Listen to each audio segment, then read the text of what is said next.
Hello बच्चों, कैसे हैं आप सब। उम्मीद है आप सब स्वस्थ होंगे, मस्त होंगे और अपनी पढ़ाई कर रहे होंगे। आप सभी का स्वागत है आपके अपने चैनल ताज सर हिंदी वाले गुरुजी पर। आज फिर हम एक नए और शानदार टॉपिक को लेकर के आए हैं, जो है कक्षा 10 अनिवार्य संस्कृत खंड का एक महत्वपूर्ण पाठ, जिसका नाम है जीवन सूत्राणी। तो आज हम इसको पूरे चैप्टर को पढ़ेंगे और ये चैप्टर आप जितने स्टार लगा सकते हैं लगा लें। बहुत ही शानदार चैप्टर है और लगभग हर बार परीक्षा में आया हुआ चैप्टर है। इससे आपको कम से कम 8 नंबर या 10 नंबर मिल सकते हैं। इसलिए इस पाठ को आप अपने स्टार में रख लें। अगर ये पाठ पढ़ लेते हैं तो आप ये मान के चलें कि आपने बोर्ड परीक्षा में कम से कम 8 नंबर अपने पक्के कर लिए हैं। तो चैनल पे नए हैं तो चैनल को सब्सक्राइब कर लें और जितने भी वीडियो कक्षा 10 संबंधी अनिवार्य संस्कृत खंड के डाले गए हैं सभी को देख लें। सभी पाठ महत्वपूर्ण हैं, बहुत अच्छे तरीके से पढ़ाए जा रहे हैं। धीरे धीरे हम संस्कृत के सभी पाठों को समाप्त करने की तरफ बढ़ रहे हैं। संस्कृत के पाठ समाप्त होने पर मैं आपको हिंदी गद्य और पद्य के जो महत्वपूर्ण गद्यांश और पद्यांश हैं उनके बारे में बताऊंगा। उसके बाद व्याकरण पढ़ाऊंगा और जितने भी जीवन परिचय भी हैं, जीवन परिचय भी महत्वपूर्ण बताऊंगा। मतलब 1 डेढ़ महीने में आपको यूपी बोर्ड परीक्षा 2026 की संपूर्ण तैयारी करा दूंगा और आपको ये नहीं लगेगा कि आपका कुछ बचा हुआ है या कुछ छूटा हुआ है। बस आप सभी मुझे ऐसे सपोर्ट करते रहें और मुझे साहस और धैर्य देते रहें। अब तक जो आपने प्यार और स्नेह दिया है उसके लिए आपका सहृदय धन्यवाद। आपने चैनल को बड़ा सपोर्ट किया है और इसके लिए आपका दिल से धन्यवाद, दिल से आपको शुक्रिया। मैंने एक कविता भी आपको सुनाई है। कविता जिन बच्चों ने नहीं देखी है, जो चैनल पे नए हैं, अभी जाएं वीडियोस में जाएं और वहाँ पर मैंने एक शानदार कविता अपने ग्रामीण जीवन पर आधारित सुनाई है, जिसका नाम है मेरा गांव तेरा शहर। उस कविता को आप पढ़ेंगे तो आप यकीन मानिए कि आपको अपने ग्रामवासी होने पर बड़ा ही अभिमान होगा। तो बहुत देर ना करते हुए आइए इस पाठ को शुरू करते हैं। इसका नाम है जीवन सूत्राणी। तो जीवन सूत्राणी जैसे कि लिखा ही हुआ है, जीवन सूत्राणी का मतलब होता है जीवन के सूत्र। जीवन के सूत्र, जीवन, जीवन के सूत्राणी, सूत्र, सूत्र मतलब होता है नियम। यहाँ धागा नहीं होगा। यहाँ सूत्राणी का मतलब होता है सूत्र, जीवन के सूत्र, यानी आपको जीवन जीना है तो उसके सूत्र हैं, उसके नियम हैं, वही बताए गए हैं कि व्यक्ति को अगर इन नियमों को अपने जीवन में अंगीकार कर ले, स्वीकार ले, तो कभी भी परेशान नहीं रहेगा, कभी भी दिक्कत में नहीं रहेगा। तो इस जीवन सूत्राणी में है क्या बेटा? तो ये जीवन सूत्राणी में यही है कि आप सभी जानते होंगे पांडवों को। पांडव 5 भाई थे। वही सभी आप जानते हैं कौन कौन से थे। उसमें नकुल थे, सहदेव थे, अर्जुन थे, भीम थे और सबसे बड़े युधिष्ठिर। ये पांचों भाई वनवास गए होते हैं। इनको वन में, जंगल में प्यास लगती है। तो सभी में जो छोटे थे नकुल, उनको भेजते हैं कि जाओ तुम जो है पानी ले आओ कहीं से। तो नकुल जाते हैं और एक तालाब के पास, जो मायावी तालाब होता है, उसके पास पहुंचते हैं। तो जैसे ही पानी पीने के लिए हाथ बढ़ाते हैं, वहाँ एक यक्ष निकलता है और वो कहता है कि ऐसा है, अगर तुमको पानी पीना है तो मेरे प्रश्नों का जवाब देना पड़ेगा, नहीं तो आपको मैं क्या करूँगा, नहीं आप पानी पीते मर जाएंगे, बेहोश हो जाएंगे, मूर्छित हो जाएंगे, मर जाएंगे। लेकिन नकुल को लगता है कि अच्छा बकवास कर रहा है, बहुत ज़्यादा बोल रहा है, और उसकी बात ना सुन करके वो पानी पी लेते हैं और पानी पीते ही वही मूर्छित होकर गिर जाते हैं।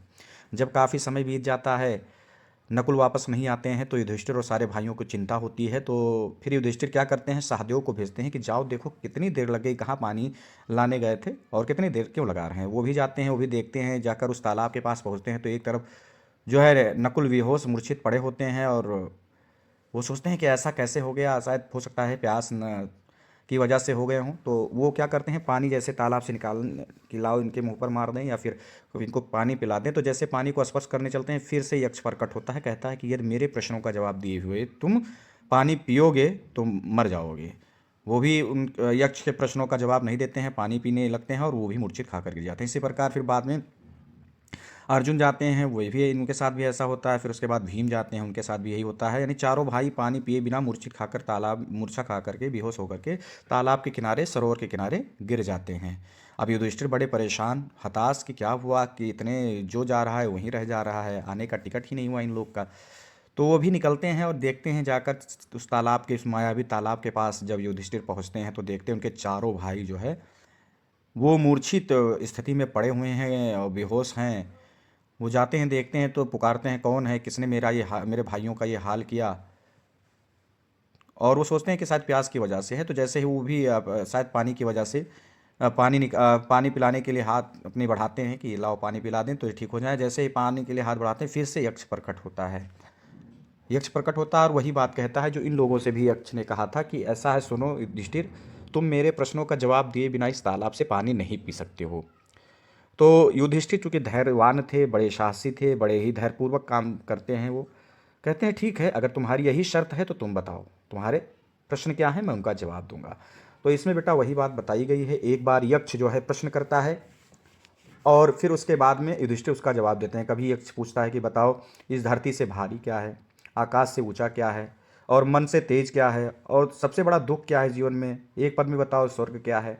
तो उसका जवाब देते हैं। युधिष्ठिर कहते हैं भाई ये सुनो, धरती से बड़ा जो भारी है वो माता है, आकाश से ऊंचा पिता है। तो ऐसे ही उसके प्रश्नों का जवाब देते हुए 5 बार युधिष्ठिर प्रश्न पूछता है और 5 बार ही वो उत्तर देते हैं। तो उसके सारे प्रश्नों का जब उत्तर दे देते हैं तो युधिष्ठिर जब प्रश्नों का जवाब दे देते हैं तो यक्ष प्रसन्न हो जाता है और कहता है ये बताओ किसको जीवित किया जाए पहले। तो कहते हैं नकुल चूंकि छोटे हैं तो इनको जीवित कर दो। लेकिन उनके युधिष्ठिर के व्यवहार से यक्ष बड़ा प्रसन्न होता है और कहता है कि सुनो, मैं तुम्हारे सारे भाइयों को जीवित कर रहा हूँ, और ये बात भी इनको याद नहीं रहेगी कि ये लोग यहाँ आए थे, और यही इसमें बताया गया है। ठीक है। तो पहले युधिष्ठिर जहाँ जहाँ क्वेश्चन मार्क लगा हुआ है वो प्रश्न है, और जहाँ क्वेश्चन मार्क नहीं लगा हुआ है वो क्या है, वो युधिष्ठिर के द्वारा दिया गया उत्तर है। तो जब हम प्रश्न पढ़ेंगे और तो उसका अनुवाद करते समय लिखेंगे कि यक्ष युधिष्ठिर से पूछता है कि, और जब हम उत्तर लिखेंगे तो युधिष्ठिर यक्ष के प्रश्नों का उत्तर देते हुए कहते हैं कि, इतना जोड़ना पड़ेगा। आइए इसका संदर्भ कैसे लिखेंगे। तो संदर्भ बिल्कुल आसान है, अब तक बहुत सारे पाठों में हमने संदर्भ को देखा, इस सब में भी आप ऐसे ही लिखेंगे। इसमें आपको लिखना है, संदर्भ हेडिंग डालना है और लिखेंगे प्रस्तुत संस्कृत पद्यांश हमारी या संस्कृत सूक्ति हमारी पाठ्य पुस्तक हिंदी के अनुवाद संस्कृत खंड के जीवन सूत्राणी नामक पाठ से उद्धृत है। अगर आपको इतना बड़ा नहीं लिखना है, हालांकि हाई स्कूल में टाइम बहुत होता है, तो आप बड़ा ही लिखिएगा ताकि कॉपी भी आपकी थोड़ी भरती रहे। फिर भी अगर आपको इतना बड़ा याद नहीं हो रहा है तो आप संदर्भ हेडिंग डालेंगे और लिख देंगे पाठ का नाम और डैश करेंगे, लिख देंगे जीवन सूत्राणी, और ये आपका संदर्भ 2 नंबर आपको मिल जाएगा। उसके बाद हिंदी अनुवाद, जहाँ से जहाँ तक का अनुवाद करते हैं पहला शब्द, उसके बाद डैश डैश करके अंतिम शब्द लिखते हैं एक लाइन में ऊपर, उसके बाद में फिर हम नीचे से हिंदी अनुवाद शुरू करते हैं। तो हिंदी अनुवाद शुरू करने से पहले आइए हम इसको पढ़ते हैं। तो सूक्ति नंबर 1 पे चलते हैं। सभी बच्चे ध्यान से, पेन से चाहे आप कॉपी पे लिख लें या पेंसिल से अपनी ही किताब पर लिख लें, बड़े ध्यान से पढ़ेंगे क्योंकि ये पाठ आपके लिए सबसे महत्वपूर्ण है पद्यांशों में। यानी इस पाठ से हर बार बोर्ड परीक्षा में कोई ना कोई सूक्ति पूछी गई है। अगर मेरी बात पर यकीन नहीं है तो आप सारे मॉडल पेपर उठा करके देख सकते हैं, कोई ना कोई सूक्ति इसमें से जरूर आया। और आप 2 नंबर तो पक्के समझिए, क्योंकि अगर आप इसमें से 3 सूक्तियां याद कर लेते हैं तो 2 नंबर एक श्लोक लिखने के लिए आता है। श्लोक जो आपको ऐसा लिखना होता है कि जो आपके पेपर में ना आया हो और आपकी किताब से ही हो। तो अगर आप 3 सूक्तियां याद कर लेते हैं तो 3 में से 2 मान लीजिए इसी में से आपके पेपर में आ गया, तो एक ऐसा आएगा जो आप याद होगा और वो पेपर में नहीं होगा, तो उसको आप लिख सकते हैं। 2 नंबर आप वैसे क्लियर कर सकते हैं और इससे 6 नंबर का और आएगा, यानी 8 नंबर आप क्लियर कर सकते हैं। और प्रश्न भी आ गया तो 10 नंबर का क्लियर हो जाएगा। ठीक है। तो यानी आपको भर भर के हिंदी में नंबर कहाँ से मिलेंगे, इसका पता, इसका जो ठिकाना है वो पूरी तरीके से आपको ताज सर हिंदी वाले गुरुजी पर मिलेगा। और आप यकीन मानिए बेटा कि हिंदी में आपको 97, 98, 99 नंबर तक मैं दिला करके रहूँगा। अगर आप ऐसे सपोर्ट करेंगे तो आपको नंबर ज़रूर मिलने वाले हैं। बस जो भी वीडियो डाला जाए उसको पूरा देखें, उससे ज्ञानवर्धन करें। कहीं कोई समस्या, कोई दिक्कत हो तो कमेंट किया करें। ठीक है। आइए पढ़ते हैं सूक्ति नंबर 1। गुरुतरम भूमे किसबित उच्चतरम चाखात, किसबित शीघ्रतरम वतात, किसबित बहुतरम तृणात। ठीक है। लिखा है किसविद और मैं पढ़ रहा हूं किसवित। ये आप तब समझ पाएंगे जब आपको संधि का ज्ञान होगा कि दा जो है वो ता में परिवर्तित तो हो जाता है। ठीक है। फिर से एक बार पढ़ रहा हूं, ध्यान से सुनिएगा सभी बच्चे। किसबित गुरुतरम भूमे, किसबित उच्चतरम चाखात, किसबित शीघ्रतरम वतात, किसबित बहुतरम तृणात। ठीक है। आइए एक एक शब्द का अर्थ देखते हैं। जहां जहां भी किसबित लिखा है किसबित, तो उसका अर्थ हो जाएगा क्या है। किसबित जहां जहां भी आएगा तो उसका अर्थ क्या होगा, क्या है। गुरुतरम, अधिक भारी। गुरुतरम मतलब अधिक भारी या अधिक बड़ा, जो भी आप लिखना चाहें, अधिक भारी या अधिक बड़ा। भूमे मतलब धरती से, भूमे मतलब धरती से। ठीक है।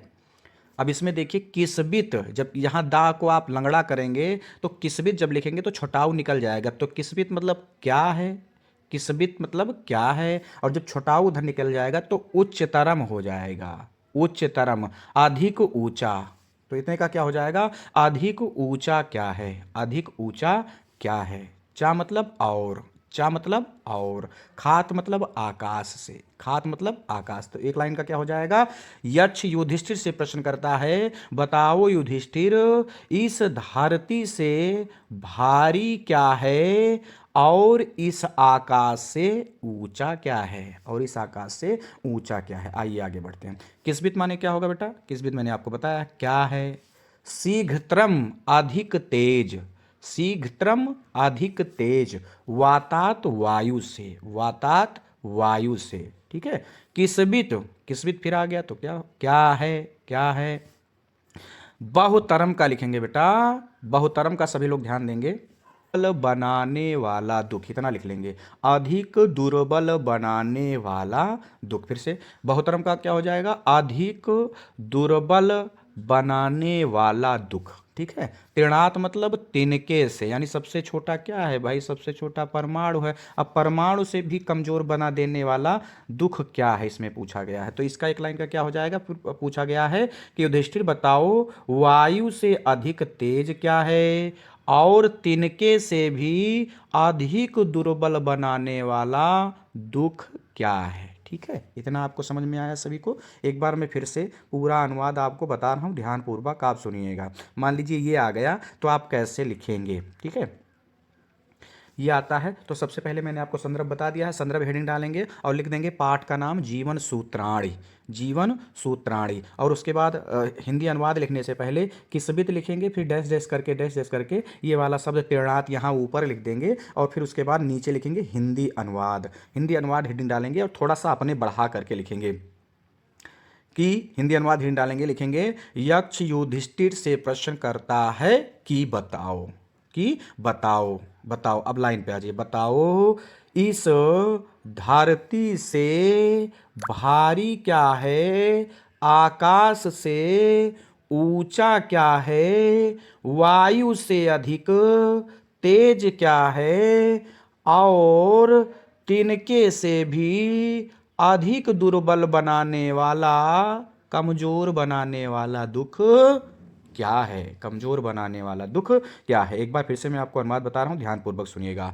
ठीक है। हिंदी अनुवाद डालेंगे और लिखेंगे यक्ष युधिष्ठिर से प्रश्न पूछता है कि बताओ युधिष्ठिर, इस धरती से भारी क्या है और आकाश से ऊंचा क्या है, वायु से अधिक तेज क्या है और तिनके से भी अधिक दुर्बल बनाने वाला दुख क्या है। और आपका अनुवाद पूरा हो जाएगा, ठीक है। आइए आगे बढ़ते हैं।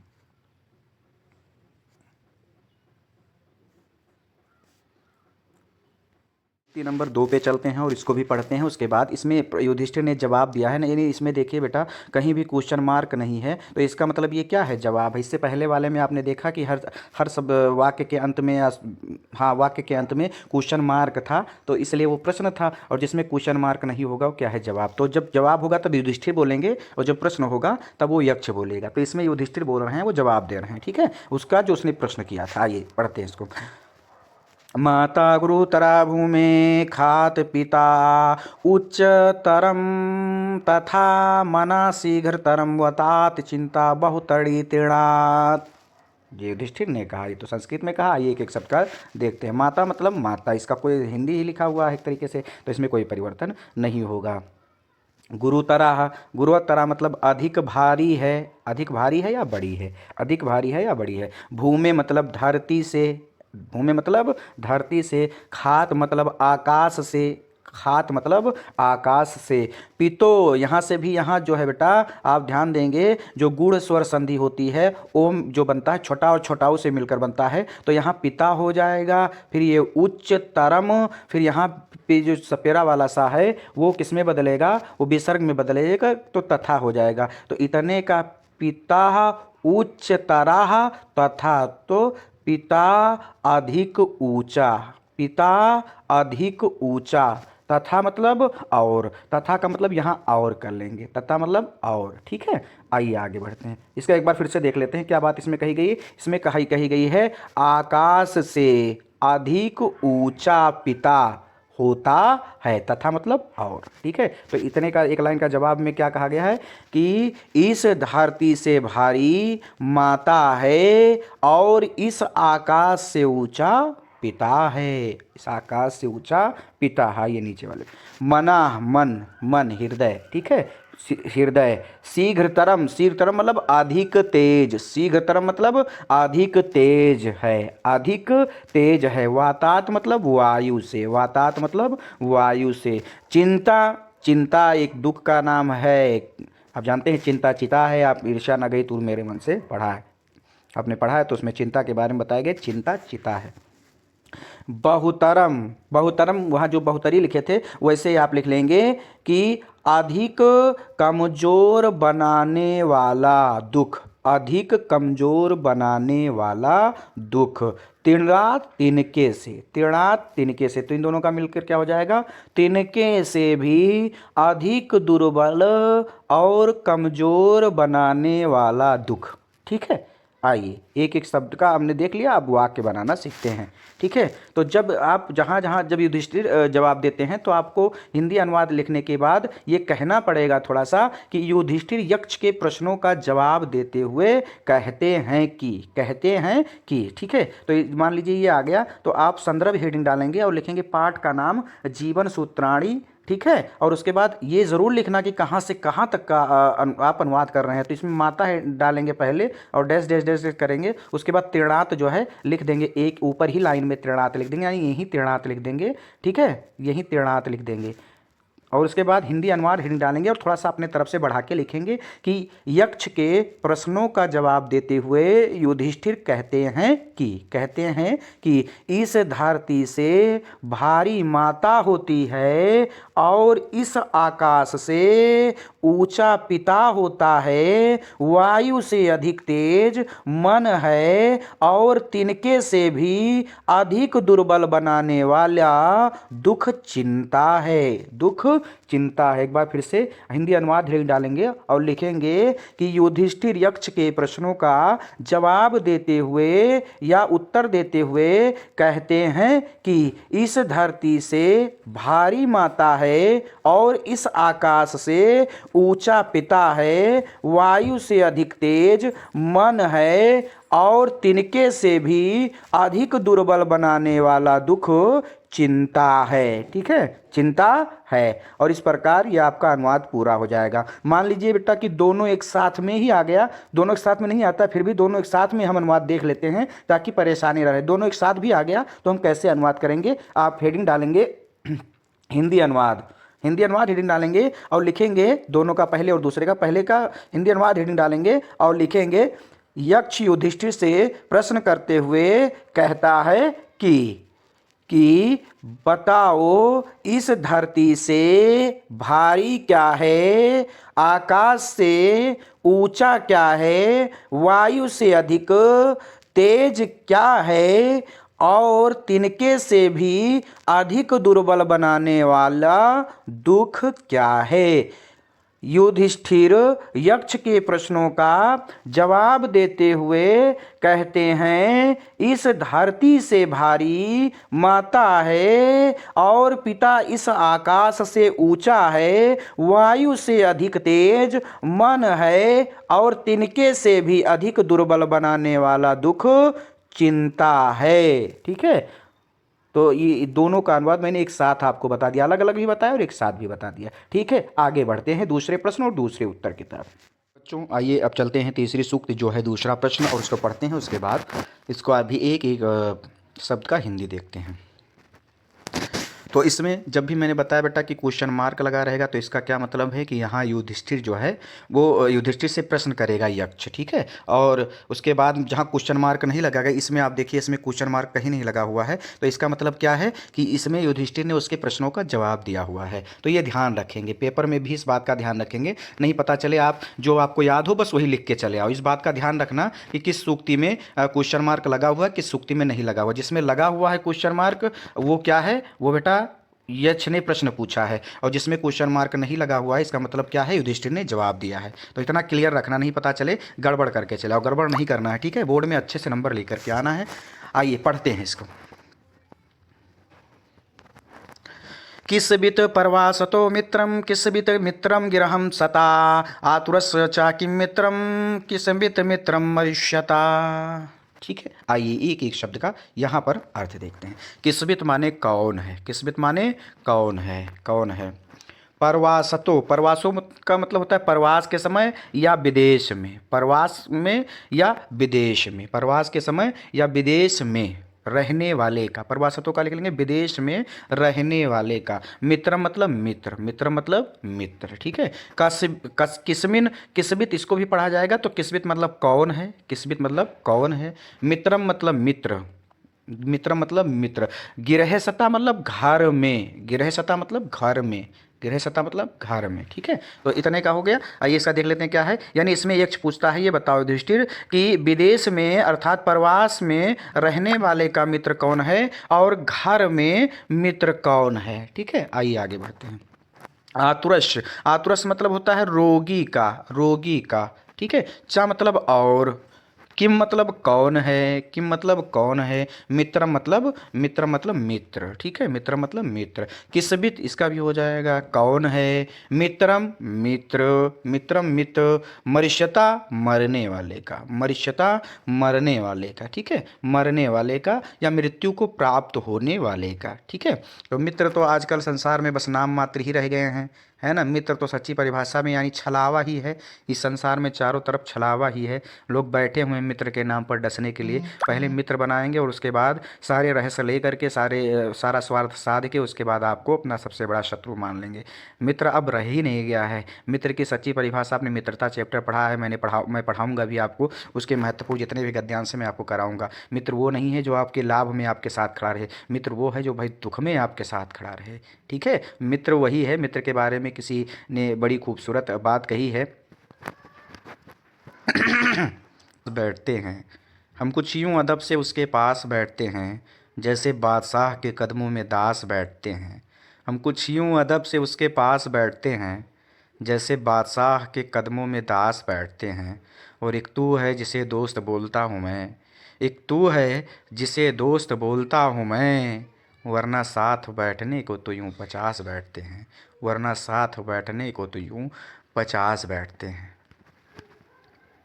इसका क्या कहा, कहा बताओ कि रोगी का मित्र कौन है, रोगी का मित्र कौन है और मरने वाले का मित्र कौन है। तो चलिए अगर ये सूक्ति आ जाएगी तो कैसे लिखेंगे पेपर में, मैंने संदर्भ आपको बता दिया है। सभी सूक्तियों के लिए संदर्भ आपका सेम रहेगा। हिंदी अनुवाद करने से पहले आपको ज़रूर ये बात याद रखनी है कि कहाँ से कहाँ तक का अनुवाद करना है। जो सूक्ति करनी है उसका पहला शब्द, मान लीजिए ये तीसरा अगर आप कर रहा है तो पहला शब्द, उसके बाद डैश डैश डैश डैश करेंगे और उसके बाद अंतिम वाला शब्द यानी मरिष्यता लिख देंगे, ठीक है। मरिष्यता ये वाला अंतिम शब्द इसी लाइन में आप लिख देंगे। उसके बाद डालेंगे हेडिंग हिंदी अनुवाद, ठीक है। उसके बाद लिखेंगे जब भी प्रश्न करे, प्रश्न वाली सूक्ति होगी तो उसमें आपको थोड़ा सा अपने तरफ से बढ़ा के लिखना होगा कि यक्ष युधिष्ठिर से प्रश्न पूछते हुए कहता है कि बताओ, कहता है कि बताओ विदेश में रहने वाले का मित्र कौन है, घर में रहने वाले का मित्र कौन है, रोगी का मित्र कौन है और मरने वाले का मित्र कौन है। फिर से हिंदी अनुवाद हेडिंग डालेंगे और लिखेंगे प्रस्तुत सूक्ति में यक्ष युधिष्ठिर से प्रश्न करते हुए कहता है कि बताओ युधिष्ठिर विदेश में रहने वाले का मित्र कौन है, घर में मित्र कौन है, रोगी का मित्र कौन है और मरने वाले का मित्र कौन है, ठीक है। इस प्रकार यह अनुवाद आपका कंप्लीट हुआ। आइए चलते हैं अगली सूक्ति की तरफ, सूक्ति नंबर 4 जिसमें यक्ष के प्रश्नों का जवाब देते हैं युधिष्ठिर, ठीक है। आइए बढ़ते हैं।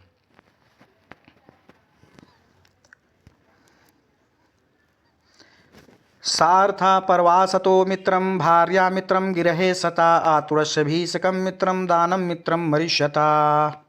चलिए ठीक है, तो एक एक शब्द का हम लोग अर्थ देखते हैं। सार्थ, सार्थ मतलब उत्तम आचरण या धन, दोनों में से कोई लिख लेंगे, उत्तम आचरण या धन, ठीक है। परवासतो आप ऊपर देखें ना, विदेश में रहने वाले का, विदेश में रहने वाले का या प्रवास के समय। मित्रम, मित्रम माने मित्र होता है, मित्र होता है। भार्या मतलब होता है पत्नी, भार्या मतलब पत्नी। मित्रम मतलब मित्र, मित्रम मतलब मित्र। गिरह मतलब गिरहसता घर में होती है, गिरहसता घर में होती है, ठीक है। आतुरस से, आतुरस मतलब रोगी का, रोगी का। भीषक मतलब वैद, भीषक मतलब वैद, ठीक है। भीषक मतलब वैध। मित्रम मतलब मित्र होता है, मित्र मतलब मित्र होता है। दानम मतलब दान या मनुष्य के द्वारा किया गया दान या उसके द्वारा किया गया दान। मित्रम मित्र होता है। मरिष्यता मरने वाले का, मरिष्यता मृत्यु को प्राप्त होने वाले का या मरने वाले का।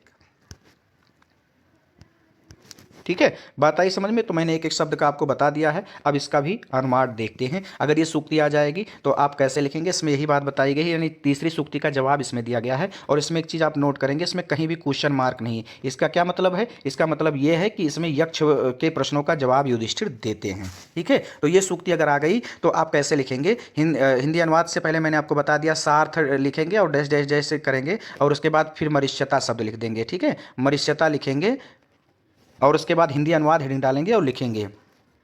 प्रस्तुत सूक्ति में यक्ष के प्रश्नों का जवाब देते हुए युधिष्ठिर कहते हैं कि विदेश में रहने वाले का मित्र उसका उत्तम आचरण या धन होता है। घर में मित्र पत्नी होती है। रोगी का मित्र वैद्य होता है और मरने वाले मनुष्य का मित्र उसके द्वारा किया गया दान होता है। फिर से एक बार बता रहा हूँ, ध्यान से सुनिएगा। हिंदी अनुवाद हेडिंग डालेंगे और लिखेंगे, प्रस्तुत सूक्ति में युधिष्ठिर यक्ष के प्रश्नों का जवाब देते हुए कहते हैं कि विदेश में रहने वाले का मित्र धन है, घर में रहने वाले का मित्र उसकी पत्नी है, रोगी का मित्र वैद्य है और मरने वाले का मित्र उसके द्वारा किया गया दान है। अब दोनों का मैं मान लीजिए दोनों आ गया, तीसरा चौथा, तो आप कैसे इसका अनुवाद लिखेंगे? हिंदी अनुवाद हेडिंग डालेंगे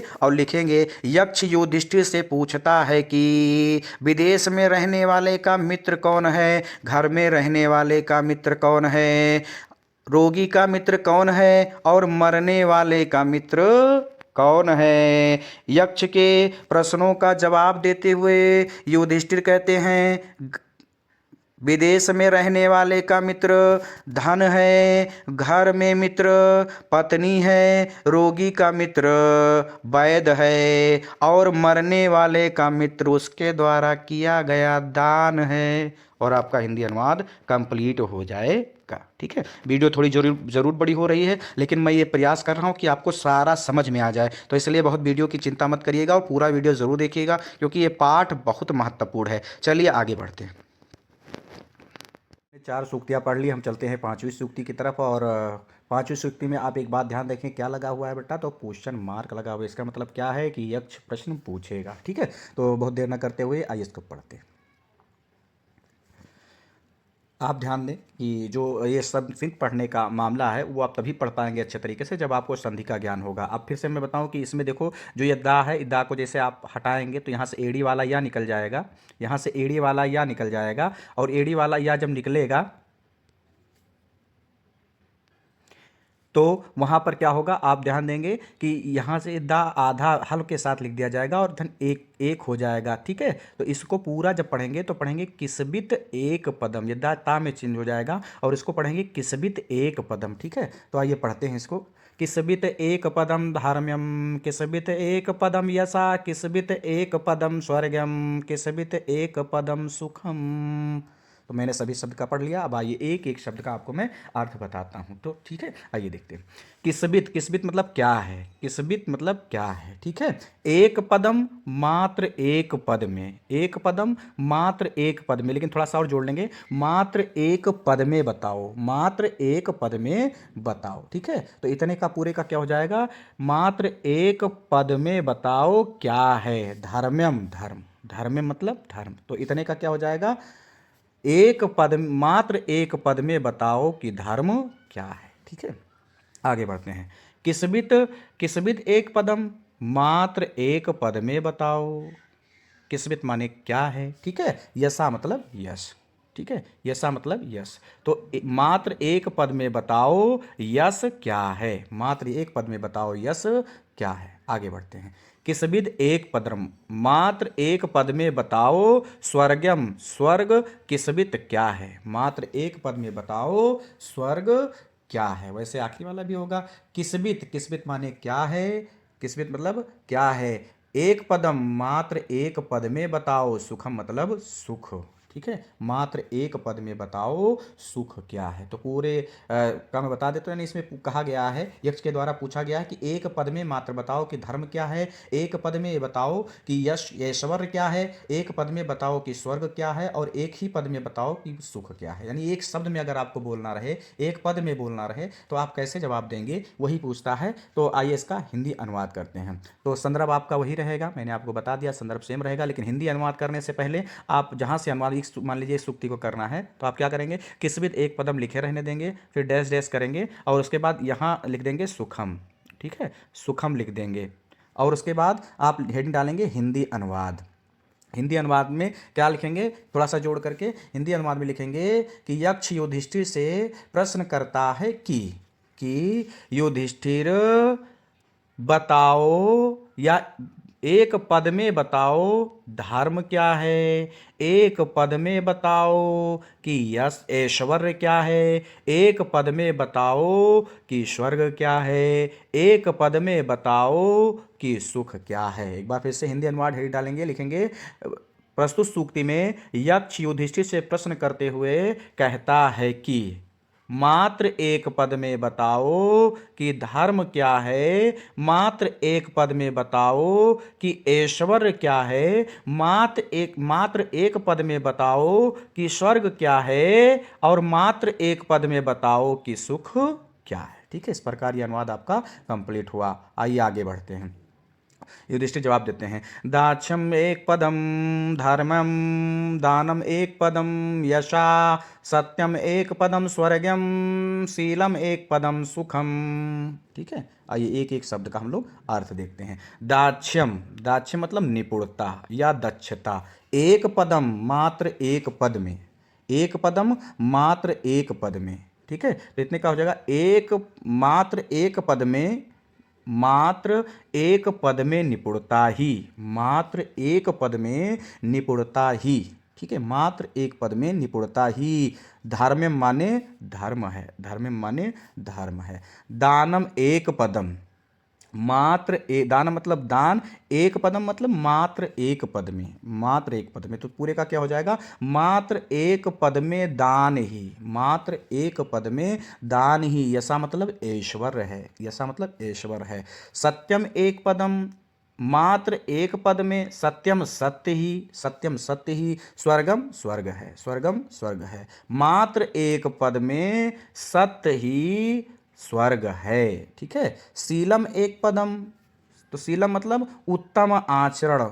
एक पदम मात्र एक पद में, मात्र एक पद में आचरण ही। सुखम माने सुख है, सुखम माने सुख है। ठीक है, तो सभी शब्दों का मैंने आपको बता दिया। अब हिंदी अनुवाद करेंगे। मान लीजिए ये आ गया, तो इसमें आप देखें क्वेश्चन मार्क का कहीं भी लगा नहीं हुआ। इसका मतलब क्या है, इसका मतलब ये है बेटा कि युधिष्ठिर बोल रहे हैं, यक्ष के प्रश्नों का जवाब दे रहे हैं। ठीक है, तो जब हिंदी अनुवाद लिखेंगे, संदर्भ लिखेंगे, संदर्भ आपका वही रहेगा। जब आप हिंदी अनुवाद लिखेंगे, तो मैंने आपको बता दिया हिंदी अनुवाद से पहले जिस सूक्ति का भी अनुवाद करना है उसका पहला शब्द, फिर डैश डैश करेंगे, और फिर उसके बाद अंतिम शब्द सुखम लिख देंगे। ठीक है, सुखम लिख देंगे। एक बात ध्यान जरूर रखना कि यहाँ भी सुखम वहाँ भी सुखम, लेकिन यहाँ प्रश्नवाचक है और यहाँ प्रश्नवाचक नहीं है। ठीक है, यहाँ प्रश्नवाचक नहीं है। नहीं तो आप लोग क्या काम करो कि प्रश्न वाले में उत्तर वाला लिखा हो, उत्तर वाले में प्रश्न वाला लिखा हो। ये कन्फ्यूजन आप करोगे ज़्यादा, इसलिए मैं बार बार इस चीज़ को बता रहा हूँ कि जिसमें प्रश्न लगा हुआ है, प्रश्नवाचक चिन्ह, इसका मतलब वहाँ यक्ष बोल रहा है, और जहाँ जो है प्रश्नवाचक चिन्ह नहीं लगा, वहाँ मतलब कौन बोल रहा है, युधिष्ठिर बोल रहे हैं। तो ठीक है, आइए देखते हैं।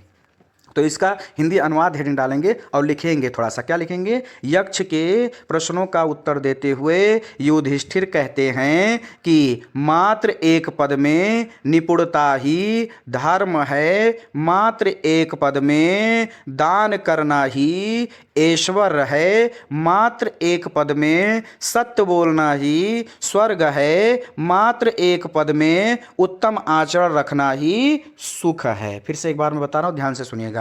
हिंदी अनुवाद हेडिंग डालेंगे और लिखेंगे, यक्ष के प्रश्नों का उत्तर देते हुए युधिष्ठिर कहते हैं कि मात्र एक पद में निपुणता ही धर्म है, मात्र एक पद में दान करना ही ऐश्वर्य है, मात्र एक पद में सत्य बोलना ही स्वर्ग है, और मात्र एक पद में उत्तम आचरण रखना ही सुख है। अब दोनों का मैं एक साथ हिंदी अनुवाद आपको बता दे रहा हूँ, ध्यान दीजिएगा। यानी प्रश्न और उत्तर दोनों का 5 और 6 दोनों का बता दे रहा हूँ। हिंदी अनुवाद डालेंगे और उसके बाद किसबित एक पदम लिखेंगे। डैश मान लीजिए दोनों आ गया तो किसबित एक पदम, उसके बाद यहाँ से यहाँ तक अगर पूछा जा रहा है तो किसबित एक पदम लिखेंगे हिंदी अनुवाद लिखने से पहले, और उसके बाद ये अंतिम वाला शब्द सुखम यहाँ लिख देंगे, सुखम, सुखम लिख देंगे। और उसके बाद हिंदी अनुवाद हेडिंग डालेंगे और लिखेंगे कि प्रस्तुत संस्कृत पद्यांश में यक्ष युधिष्ठिर से प्रश्न करते हुए कहता है कि एक पद में बताओ कि धर्म क्या है, मात्र एक पद में बताओ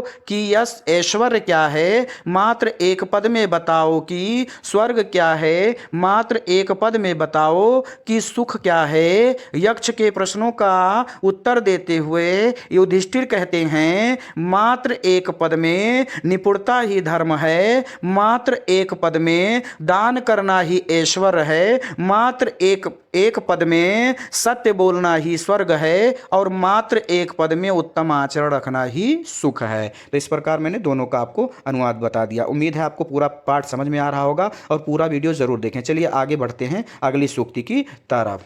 अभी तक हमने 6 सूक्तियाँ देख ली हैं, अब हम 7वीं की तरफ चलते हैं और पहले उसको पढ़ते हैं, उसके बाद में एक एक शब्द का अर्थ देखेंगे और फिर हम उसका अनुवाद देखेंगे। धान्यानामुक्तं किसबित धनानां स्यात् किम उक्तं, लाभानां उक्तं किम स्यात्, सुखानां स्यात् किम उक्तं। तो मैंने एक पढ़ के आपको सुना दिया, अब आप भी पढ़ेंगे और प्रयास करेंगे, कोशिश करेंगे पढ़ना। संस्कृत से डरेंगे नहीं, डरना बिल्कुल नहीं है अगर आप यहाँ जुड़े हुए हैं तो, ठीक है। अब इसमें देखिए जो धान्या नाम लिखा है, जब इसमें माँ को आप माँ को हल के साथ लिखेंगे तो यहाँ से छोटा ऊ निकलेगा, तो धान्या नाम उत्तम, ठीक है। तो धान्या नाम उत्तम मतलब अन्नों में उत्तम, अनाज जो हम खाते हैं ना उसकी बात की जा रही है कि अन्नों में उत्तम या अनाजों में उत्तम, ठीक है, अनाजों में उत्तम। बात आई समझ में? आइए आगे।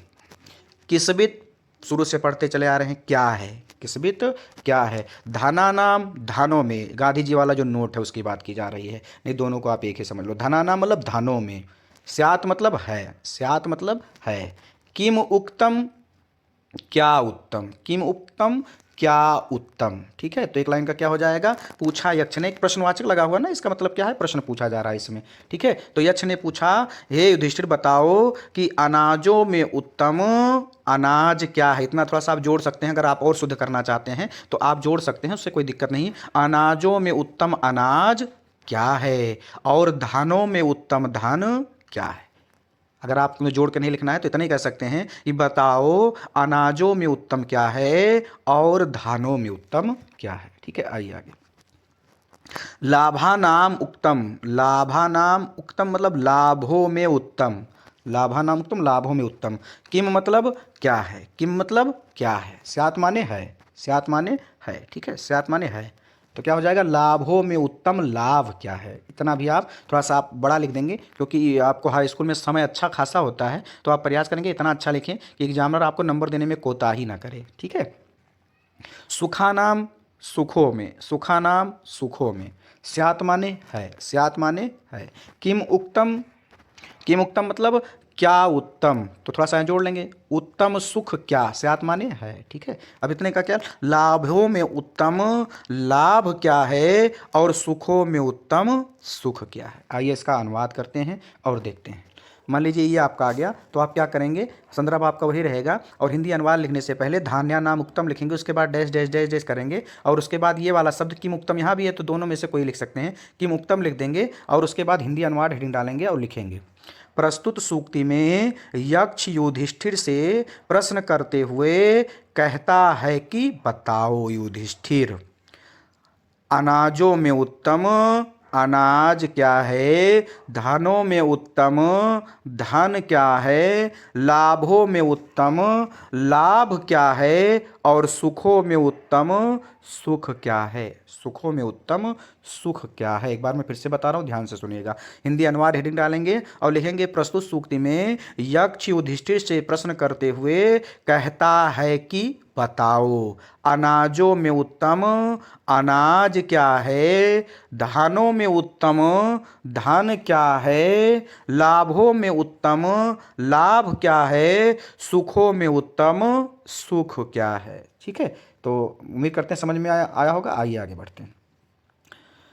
फिर ये जवाब देते हैं क्या, धान्यानाम उक्तम दाक्ष्यम धनानाम उक्तम सुरतम लाभानाम श्रेयम आरोग्यम सुखानाम तुष्टिरुत्तमा।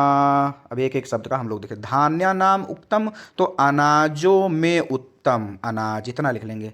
वैसे इसका मतलब अनाजों में उत्तम, लेकिन क्योंकि वहाँ भी हमने अनाज जोड़ा है तो यहाँ भी जोड़ेंगे, ठीक है। अनाजों में उत्तम, इतने का क्या लिखेंगे, अनाजों में उत्तम अनाज, अनाजों में, अन्नों में उत्तम अन्न या अनाजों में उत्तम अनाज, ठीक है, अनाज। दाक्ष्यम निपुणता है, निपुणता है, दाक्ष्यम निपुणता है। धनानाम उत्तम, धनों में उत्तम धन, धनों में उत्तम धन। सुरतम माने ज्ञान शास्त्र, ज्ञान शास्त्र, ठीक है, ज्ञान शास्त्र या ज्ञान शास्त्रों को सुनना, ज्ञान शास्त्रों को सुनना, ठीक है। आइए आगे।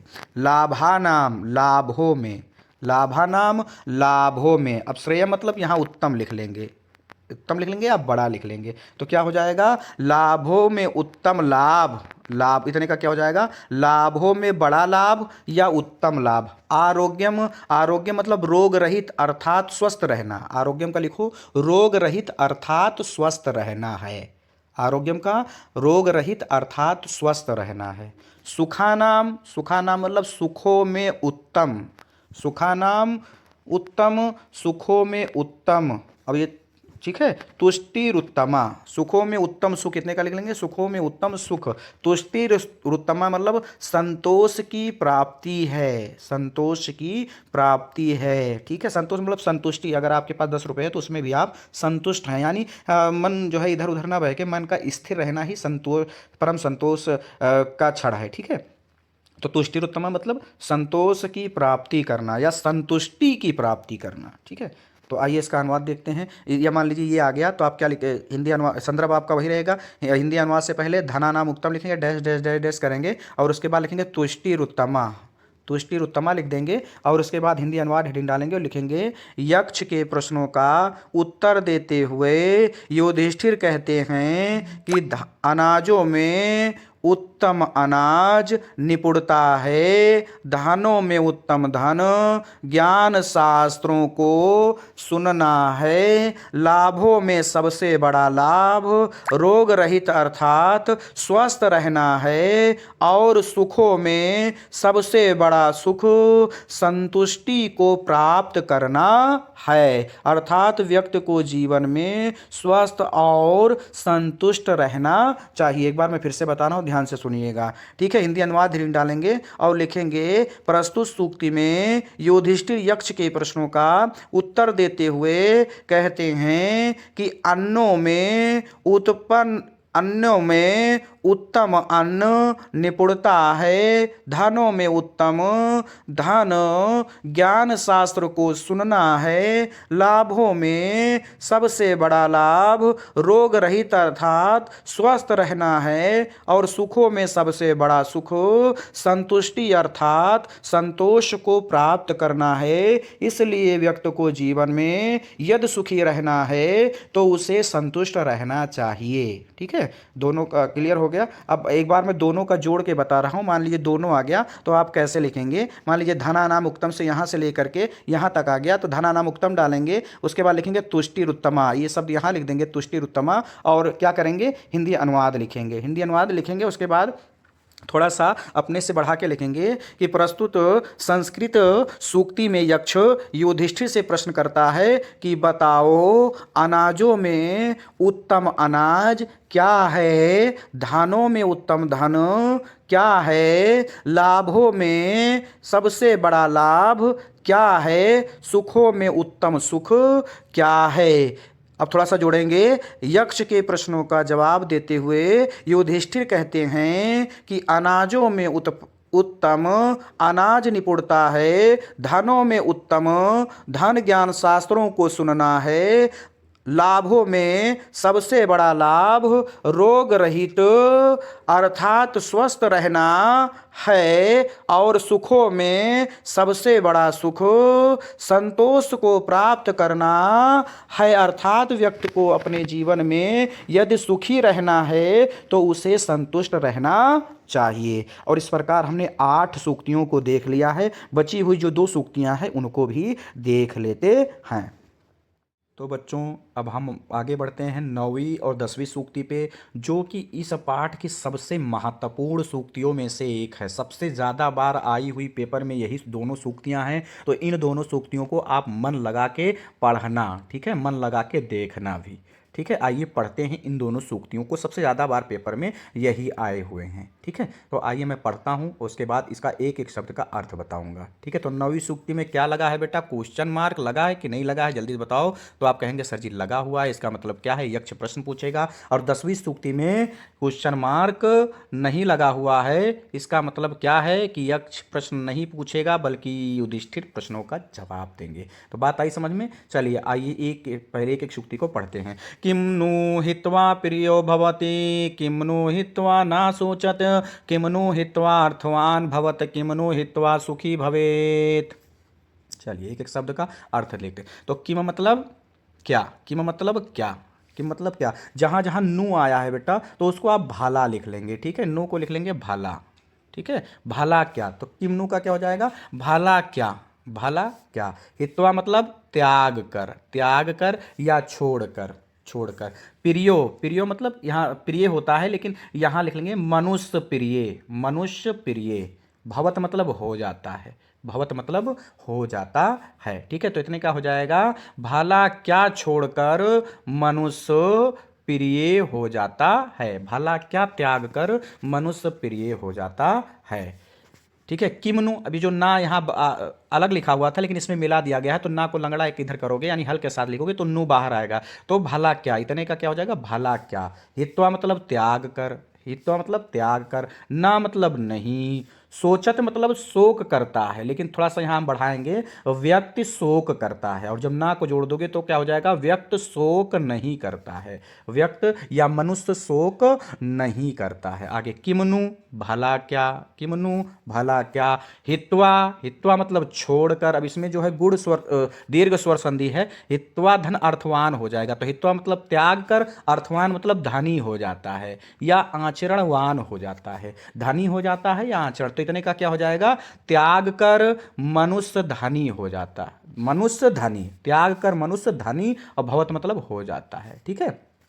तो इतने का हो जाएगा, भला क्या त्याग कर मनुष्य धनी अर्थात आचरणवान हो जाता है। किमनु भला क्या, किमनु भला क्या। इत्वा मतलब छोड़कर या त्याग कर। सुखी मनुष्य सुखी, मनुष्य सुखी। भवेत मतलब हो जाता है, भवेत मतलब हो जाता है। तो मैंने एक एक शब्द का आपको अर्थ बता दिया है। अब अगर मान लीजिए ये आ गया और ये बहुत महत्वपूर्ण है, तो इसको आप कैसे लिखेंगे? इसको आप पहले संदर्भ हेडिंग डालेंगे, संदर्भ लिख देंगे पाठ का नाम जीवन सूत्राणी, और उसके बाद इसका अनुवाद लिखने से पहले किमनु, किमनु लिखेंगे, उसके बाद डैश डैश डैश डैश करेंगे, और उसके बाद यहाँ लिखेंगे सुखी भवेत, ठीक है। यहाँ लिख देंगे सुखी भवेत, सुखी भवेत लिख देंगे, और उसके बाद क्या करेंगे? हिंदी अनुवाद हेडिंग डालेंगे और लिखेंगे कि प्रस्तुत सूक्ति में यक्ष युधिष्ठिर से प्रश्न करता है कि बताओ युधिष्ठिर, भला क्या छोड़कर मनुष्य प्रिय हो जाता है, भला क्या छोड़कर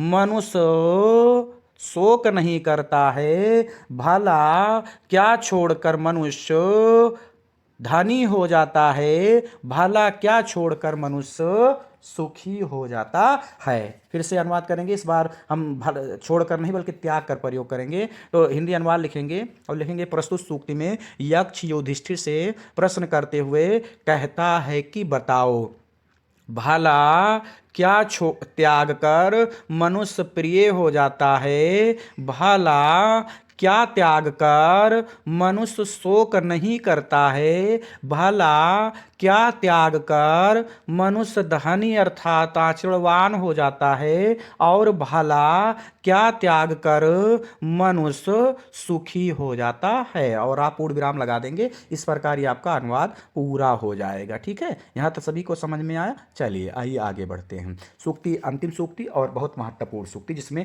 जवाब दिया गया है युधिष्ठिर के द्वारा। मान, मान मतलब अभिमान या अहंकार। तो मान का आप लोग लिख लेंगे बेटा अहंकार को, अहंकार को। हित्वा मतलब त्याग कर, हित्वा मतलब त्याग कर।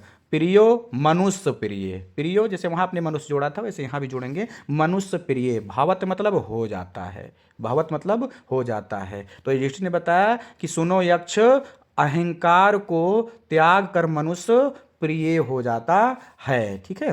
क्रोध, क्रोध ऐसे क्रोधम लिखा है तो क्रोध, क्रोध क्रोधम लिखा है तो क्रोध। हित्वा त्याग कर, तो इतने का हो जाएगा क्रोध को त्याग कर, क्रोध को त्याग कर। ना मतलब नहीं, ना मतलब नहीं। सोचत मतलब मनुष्य शोक, मनुष्य शोक। और जब ना को जोड़ेंगे तो हो जाएगा मनुष्य शोक नहीं करता है। इतने का क्या हो जाएगा मनुष्य शोक नहीं करता है। कामम हित्वा अर्थवान भवत लोभम हित्वा सुखी भवेत। अच्छा इसको पढ़े नहीं थे, एक बार फिर से पढ़ देते हैं पहले। मानम हित्वा प्रियो भवति क्रोधम हित्वा ना सोचत कामम हित्वा अर्थवान भवत लोभम हित्वा सुखी भवेत। ठीक है, पहली लाइन का मैंने बता दिया है कि अभिमान को छोड़कर मनुष्य प्रिय हो जाता है और क्रोध को त्याग कर मनुष्य शोक नहीं करता है। ठीक है, आइए आगे बढ़ते हैं। कामम, कामम मतलब इच्छा, इच्छा या वासना, इच्छा या वासना। अब इच्छा या वासना। हित्वा मतलब त्याग कर, हित्वा मतलब त्याग कर। अर्थवान बहुत, इसमें भी दो शब्द है ना, हित्वा अर्थवान, वहां भी देखे थे आप। तो यहाँ पर हित्वा मतलब त्याग कर, अर्थवान मतलब धनी। ठीक है, तो त्याग कर धनी, त्याग कर धनी हो, त्याग कर धनी। लेकिन क्या लिखेंगे मनुष्य त्याग कर धनी। ठीक है, मनुष्य त्याग कर धनी। भवत मतलब हो जाता है, भवत मतलब हो जाता है।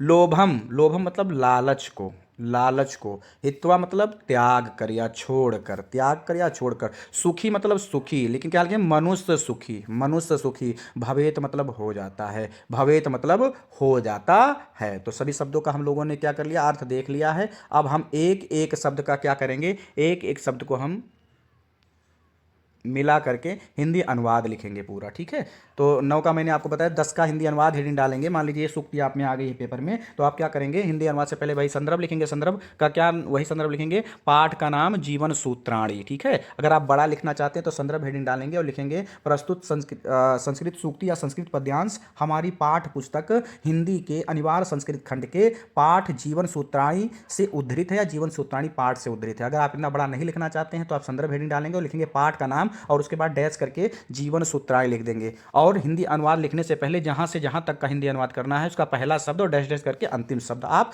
लिख देंगे। मान लीजिए 10वां आ गया तो क्या मान हित्वा लिखेंगे, फिर डैश डैश डैश लगाएंगे, उसके बाद लिखेंगे सुखी भवेत। ठीक है, सुखी भवेत।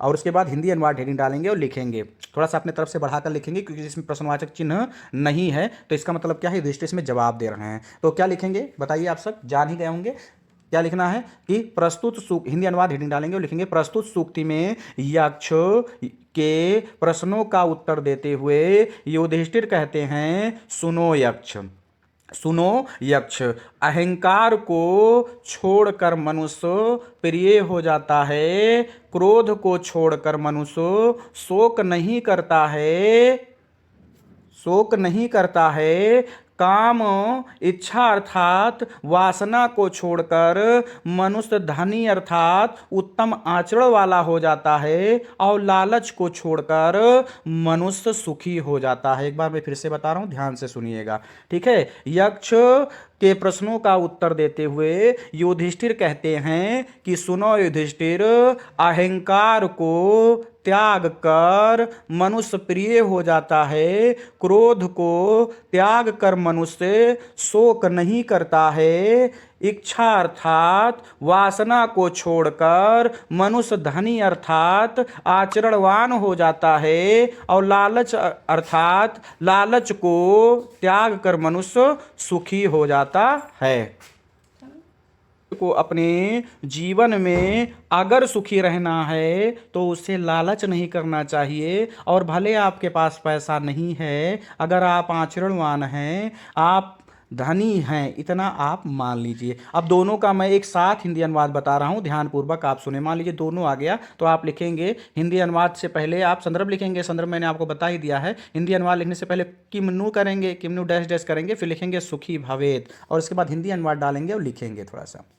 प्रस्तुत संस्कृत पद्यांश में यक्ष युधिष्ठिर से प्रश्न करते हुए कहता है कि बताओ भला क्या त्याग कर मनुष्य प्रिय हो जाता है, भला क्या त्याग कर मनुष्य शोक नहीं करता, भला क्या त्याग कर मनुष्य धनी हो जाता है, भला क्या त्याग कर मनुष्य सुखी हो जाता है। पूर्ण विराम लगाएंगे और लिखेंगे यक्ष के प्रश्नों का जवाब देते हुए युधिष्ठिर कहते हैं कि अहंकार को त्याग कर मनुष्य प्रिय हो जाता है, क्रोध को त्याग कर मनुष्य शोक नहीं करता है, इच्छा अर्थात वासना को छोड़कर मनुष्य धनी हो जाता है, और लालच को त्याग कर मनुष्य सुखी हो जाता है। इसलिए व्यक्ति को यदि जीवन में सुखी रहना है तो उसे लालच नहीं करना